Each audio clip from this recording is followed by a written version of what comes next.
जय श्री राम। जय बजरंगबली की जय। आज मैं आप लोगों को श्री राम नाम का चमत्कार के बारे में एक पौराणिक कथा सुनाने जा रहा हूँ। एक बार की बात है कि एक गांव में एक साधु रहता था।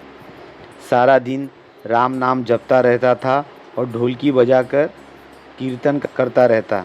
उसकी कुटिया के पास जिस व्यक्ति का घर था वो उससे बहुत परेशान था।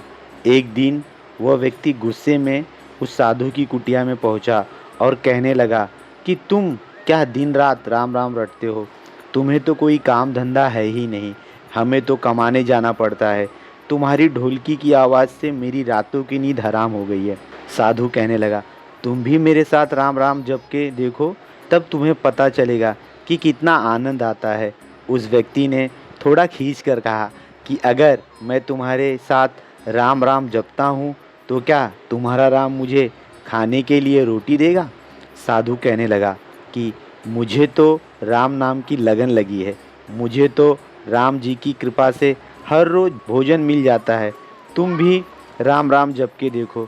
मुझे पूरा भरोसा है कि भगवान तुम्हें खाने को रोटी ज़रूर देंगे। वह आदमी उस साधु को चुनौती देता है कि मैं तुम्हारे साथ आज राम राम का भजन करता हूँ। अगर तुम्हारे राम ने आज मुझे रोटी खिला दी तो सारी उम्र राम की भक्ति में लगा दूंगा। अगर नहीं खिलाई तो तुम ढोलकी बजाना बंद कर दोगे।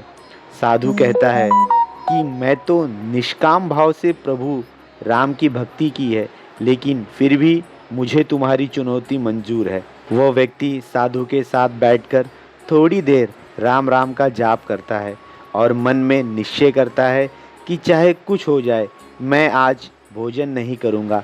देखता हूँ कि इसका राम मुझे कैसे भोजन कराता है।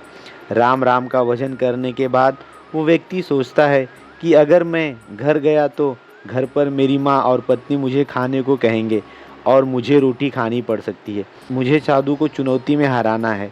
इसीलिए वो घर जाने की बजाय गांव के पास के जंगल में चला गया और जंगल से एक पेड़ पर चढ़कर बैठ गया।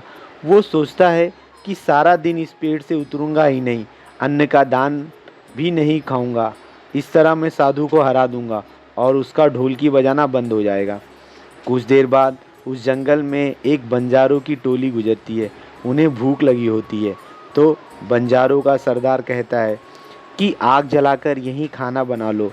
अब खाना खाकर ही आगे बढ़ेंगे। बंजारे उसी पेड़ के नीचे खाना बनाने लगे। बंजारे खाना परोसकर खाने ही वाले थे कि तभी बंजारों को सूचना मिली कि पीछे से डाकू आ रहे हैं। बंजारे डाकुओं द्वारा लूटे जाने के डर से खाना वहीं छोड़कर आगे चले गए। वो आदमी पेड़ पर चढ़ा सब कुछ देख रहा था। कुछ समय बाद डाकू भी उसी पेड़ के नीचे पहुंच गए। परोसे हुए गर्मा गर्म भोजन को देखकर डाकू कहने लगे कि खुशबू तो बहुत अच्छी आ रही है, लेकिन ये भोजन किसने बनाया है और बनाने के बाद आखिर खाया क्यों नहीं? कहीं हमें फंसाने की किसी की चाल तो नहीं है? हो सकता है कि इस भोजन में जहर मिलाया गया हो। उसी समय डाकुओं के सरदार की नज़र पेड़ पर बैठे उस व्यक्ति पर पड़ी। वह उसे तुरंत नीचे आने का आदेश देते हैं। पेड़ से उतरते ही डाकू उस व्यक्ति को पकड़ लेते हैं और उससे पूछते हैं, हमें मारने के लिए क्या ये भोजन तुमने बनाया है? वो बेचारा मिन्नतें करता है, भोजन मैंने नहीं बनाया, इसमें जहर नहीं है, ये भोजन बंजारों ने बनाया है। आपके आने की खबर सुनकर वो भोजन छोड़कर यहाँ से भाग गए, लेकिन डाकुओं ने उसकी बात का विश्वास ही नहीं किया। डाकू उस व्यक्ति से कहते हैं कि अब तुम्हें ये भोजन खाकर दिखाना पड़ेगा, क्योंकि हमें लगता है कि तुमने ही ये भोजन बनाया है और हमें मारने के लिए इसमें जहर मिलाया है। अब तुम ही सबसे पहले ये भोजन खाओगे। लेकिन वह व्यक्ति बराबर इसी जिद पर अड़ा रहा कि मैं ये भोजन किसी भी कीमत पर नहीं खाऊंगा। ये बात सुनकर डाकुओं का शक और गहरा हो गया।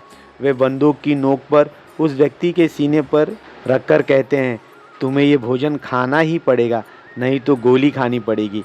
मजबूरी में वो व्यक्ति भोजन खाने लगा और साधु की बात याद करते ही उसकी आंखों से आंसू बह रहे थे। अब उसे विश्वास हो गया था कि उन बंजारों को और इन डाकुओं को राम जी ने ही भेजा है। भोजन करने पर जब उसे कुछ नहीं हुआ तो डाकुओं ने उसे छोड़ दिया। वो सीधा उस साधु की कुटिया में पहुंचा और साधु महाराज के चरणों में गिरकर उन्हें सारा वृत्तांत सुनाया और उनसे क्षमा मांगी। अब उस व्यक्ति को साधु से भी ज़्यादा राम नाम की लगन लग गई। उसने अपना पूरा जीवन राम जी को समर्पित कर दिया। जय सिया राम, जय हनुमान।